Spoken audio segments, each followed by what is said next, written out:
The mighty Thames in full flood is no respecter of private property. At Ship Lake, where the river burst its banks, residents battened down the hatches and laid in the sandbags to protect properties which haven't seen flooding like it since 1990. But with inches of rain falling overnight and through the day, few expect to keep the water out, even this lady who glories in the name of Van Dam.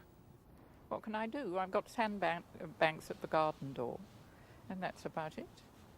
And I take my car out of the garage and leave it with friends. And then I pray it won't come any higher. Nearby, stranded trucks and cars, which in any case had nowhere to drive. And still the water crept up. At the regional headquarters of the National Rivers Authority, they keep track of the water level and the incoming weather. They say it's not over yet. Some rain is forecast for today and overnight tonight. So at the moment, the rain looks as though all it will do is make the river inch up rather than actually inundate and go over the banks very quickly. So it's an inching up with us keeping a very careful eye on it all the time.